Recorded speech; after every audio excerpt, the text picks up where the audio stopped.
Le message vocal durait 43 secondes. Je le savais parce que je l'avais écouté 4 fois dans le parking souterrain sous le centre de congrès, assise dans ma voiture, vêtue de ma tenue de cérémonie complète, la toque bleue, les cordons dorés, tout le costume académique.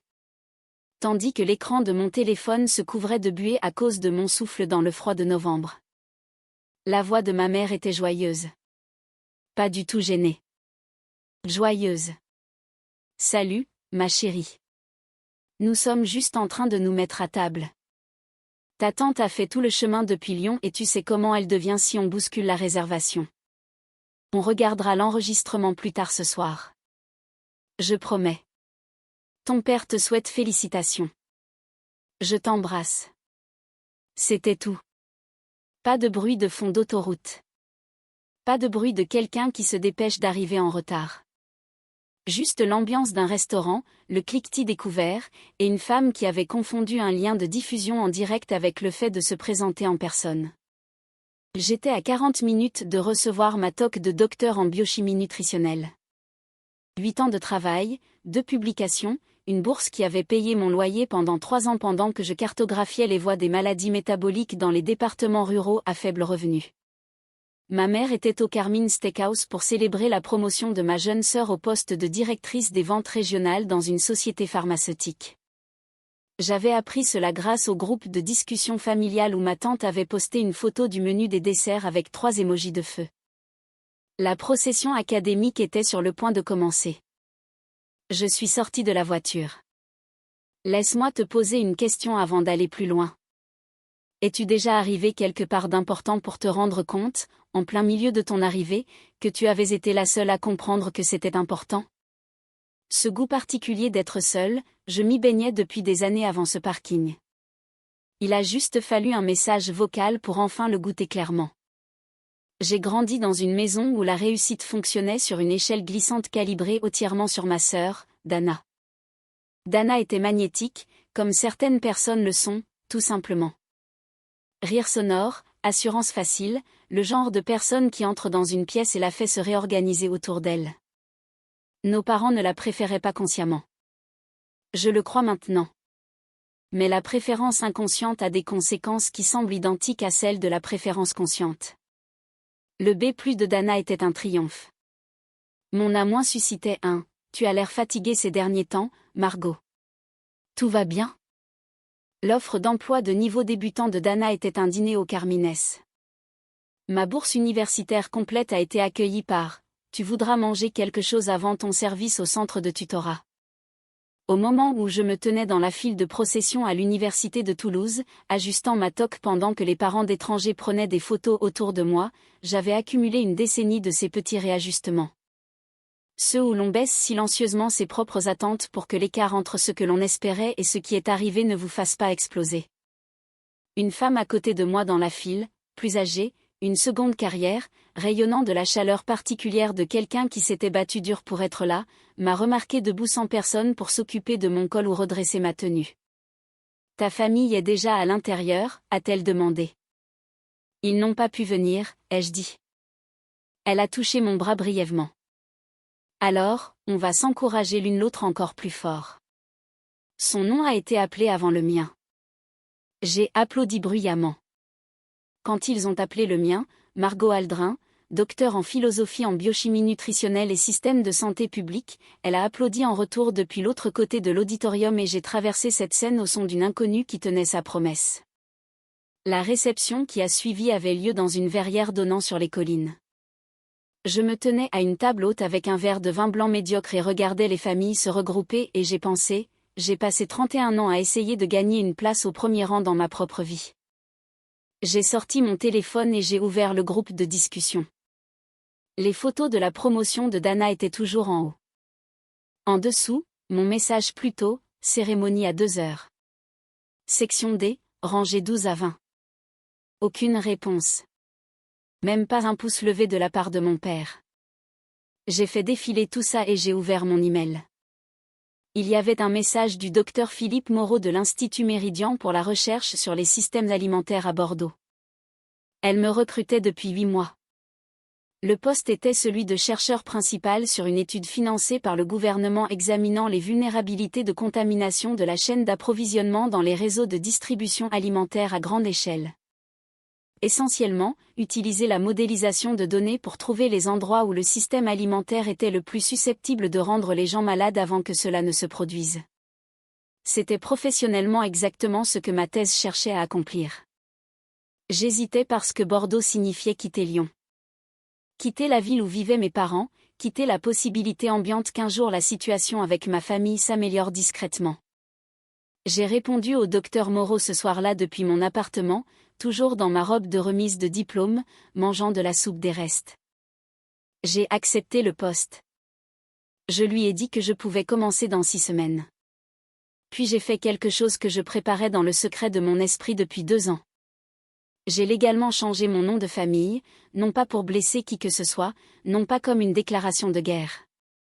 Je l'ai changé pour le nom de jeune fille de ma grand-mère maternelle, Huldren, parce qu'elle avait été la seule personne dans ma famille.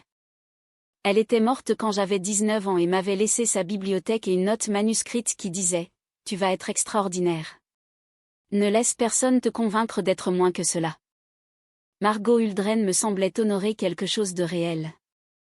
Margot Dubois, supposons que Dubois était le nom de famille initial pour le contexte français, commençait à ressembler à un rôle dans lequel on m'avait mal distribué.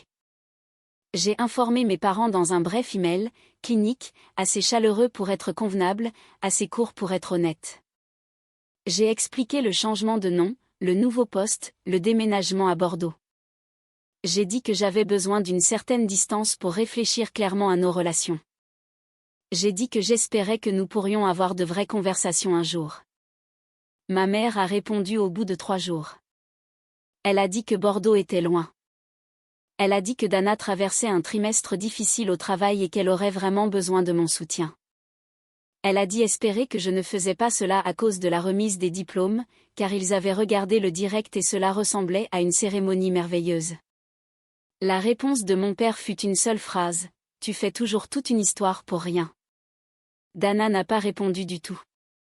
J'ai emballé 4 cartons et un coffre de livres et j'ai conduit vers le nord. Bordeaux me convenait de la manière fonctionnelle et peu glamour que les bons environnements ont.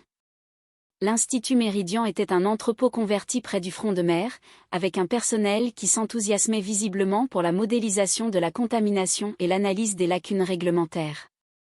Le docteur Moreau m'a tendu un dossier d'intégration de projet le premier jour et m'a dit « Nous pensons qu'il y a quelque chose qui ne va pas dans l'infrastructure de la chaîne du froid de niveau intermédiaire. Nous ne pouvons tout simplement pas le prouver encore. C'est ton travail. » Je l'ai trouvé en 7 mois. Pas une découverte spectaculaire. La science l'est rarement. C'était une corrélation dans les données de rappel volontaire croisées avec les rapports d'épidémie et les horodatages d'audit par des tiers. Une catégorie spécifique de distributeurs régionaux, des entreprises de taille moyenne opérant entre les grandes chaînes nationales et les petits fournisseurs locaux. Avait des structures de déclaration qui créaient une zone aveugle constante de 18 à 22 jours entre le signalement interne d'une possible contamination et la notification à la DGCCRF, ou ANS, organisme français équivalent pour la sécurité alimentaire. Cette fenêtre était assez longue pour que les produits affectés transitent par plusieurs canaux de vente au détail et atteignent les consommateurs. L'un des distributeurs dans notre ensemble de données signalées était une entreprise nommée Huldren Distribution. Je suis restée assise là-dessus pendant un long moment avant de dire quoi que ce soit. Mon père avait discrètement créé une filiale de distribution alimentaire 4 ans plus tôt, étendant l'entreprise de biens de consommation familiale à l'approvisionnement régional des supermarchés. Je n'en savais que des bribes. Dana l'avait mentionné une fois comme un exemple des instincts d'entrepreneur de papa. Je n'aurais pas su, jusqu'à ce que je fasse passer le nom de l'entreprise dans notre ensemble de données, que Huldren Distribution était l'un des 11 distributeurs régionaux que notre modèle avait identifiés comme opérant dans la fenêtre structurelle à haut risque. Je n'aurais pas su qu'ils avaient reçu 2 demandes informelles de la DGCCRF au cours des 18 mois précédents qui n'avaient pas abouti à une action formelle. Ma déclaration de conflit d'intérêts au docteur Moreau a pris environ 12 minutes. Elle a écouté, a posé 3 questions de clarification, et a dit « Tu es récusé de la section des recommandations politiques. Pour tout le reste, tu continues. » Et Margot, Merci de me l'avoir dit immédiatement. Ce soir-là, j'ai appelé mon père. Il a décroché à la deuxième sonnerie, ce qui m'a surprise. Nous n'avions pas parlé depuis 4 mois. Je lui ai dit aussi clairement et factuellement que possible ce que notre recherche avait trouvé. Je lui ai dit que la DGCCRF recevrait probablement notre rapport complet dans les 60 jours. Je lui ai dit que le schéma que nous avions identifié dans la structure de déclaration de son entreprise créait une exposition légale. Je lui ai dit que l'action responsable était de mener un audit interne et de se dénoncer proactivement à la DGCCRF. Il y eut un non-silence. Alors, tu fais ça à cause de la remise des diplômes. Je fais ça, ai-je dit, parce que c'est mon travail et parce que des gens pourraient tomber malades. Les gens ne sont pas malades. Pas encore. C'est le but de la prévention. Ma mère a pris la ligne. J'ai entendu le transfert, le son familier du combiné passer de main en main. Margot, ma chérie, tu dois comprendre ce que cela ferait à l'entreprise. Ton père a travaillé 30 ans pour construire quelque chose de réel. Tu veux leur confier ça au régulateur à cause d'un modèle informatique? J'ai pensé à la femme dans la file de procession qui avait applaudi pour moi. J'ai pensé à la note manuscrite de ma grand-mère. J'ai pensé à la fenêtre de 18 à 22 jours et à ce qui pouvait circuler dans une chaîne d'approvisionnement en ce temps. Je veux que tu arranges ça avant qu'il ne le trouve, ai-je dit. C'est toujours une option, mais ce ne sera pas une option très longtemps. Mon père est revenu à la ligne. Nous ne sommes pas venus à ta cérémonie et maintenant tu veux détruire ce que nous avons construit. C'est ça, ce que tu fais. Vous avez manqué mon doctorat pour une réservation de dîner, ai-je dit. Et ma voix était stable d'une manière qui m'a surprise. J'essaie d'empêcher un événement de santé publique. Ce ne sont pas la même histoire. Il a raccroché. J'ai contacté un avocat spécialisé dans l'intérêt public qui se concentrait sur la protection des lanceurs d'alerte dans la recherche. Le lendemain matin, j'ai tout documenté. Ma divulgation au docteur Moreau, le calendrier de ma récusation, chaque communication avec ma famille. La DGCCRF a reçu notre rapport complet 61 jours plus tard. 3 autres chercheurs ont été répertoriés comme auteurs principaux. J'étais répertoriée comme analyste contributrice avec un conflit d'intérêts déclaré. L'enquête a progressé avec l'efficacité silencieuse particulière des agences fédérales lorsque les preuves sont organisées et que la trace écrite est propre. En 4 mois, Uldren Distribution avait reçu une lettre d'avertissement formelle, un plan d'action corrective obligatoire, et une pénalité civile que mon avocat m'a expliqué factuellement entraînerait probablement un paiement de protection de lanceur d'alerte une fois le processus terminé. Je n'ai pas ressenti de triomphe. Je veux être précise à ce sujet, car la version triomphante de l'histoire serait plus facile à raconter et également fausse. Ce que j'ai ressenti était un soulagement lourd et spécifique.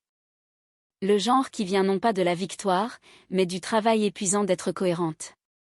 J'avais fait mon travail. J'avais dit à ma famille ce qui allait arriver. J'avais documenté ma propre position compliquée. Honnêtement, le résultat n'était pas quelque chose que j'avais conçu. C'était quelque chose que j'avais simplement refusé d'empêcher. Ma mère a envoyé une lettre. Vrai papier, écriture soignée. Elle disait qu'ils avaient perdu 2 comptes de vente majeurs.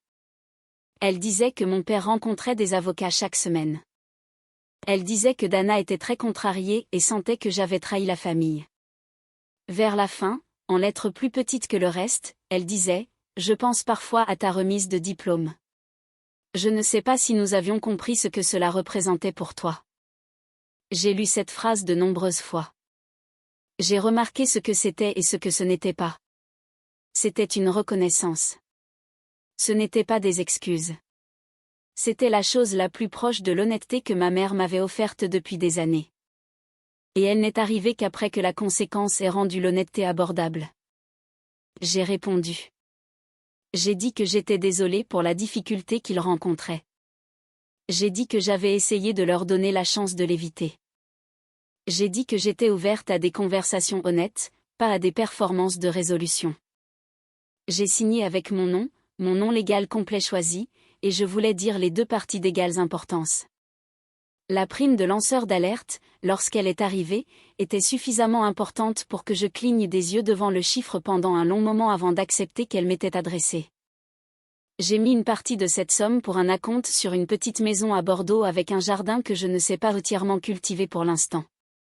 J'ai mis une autre partie dans un fonds de recherche à l'Institut Méridian pour les étudiants diplômés issus de milieux ruraux à faible revenu étudiant les systèmes alimentaires. Les étudiants qui auraient été moi il y a 20 ans, travaillant un service au centre de tutorat après avoir reçu des nouvelles de bourse que personne n'a célébrées. Je n'ai pas parlé à mon père. Ma mère et moi échangeons de brefs emails prudents tous les quelques mois. Dana a envoyé un message l'hiver dernier disant seulement « J'espère que tu vas bien ». J'ai répondu que j'allais bien. Les deux choses étaient vraies. Voici ce que je sais maintenant et que je ne savais pas à 31 ans, debout dans un parking par un froid glacial, jouant un message vocal pour la 4e fois. Certaines personnes ne comprendront jamais la valeur de ce que vous faites que lorsque son absence leur coûte quelque chose. Ce n'est pas une tragédie. C'est une information.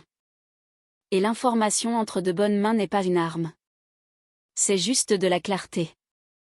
Je cultive mal le jardin. La maison est calme le matin.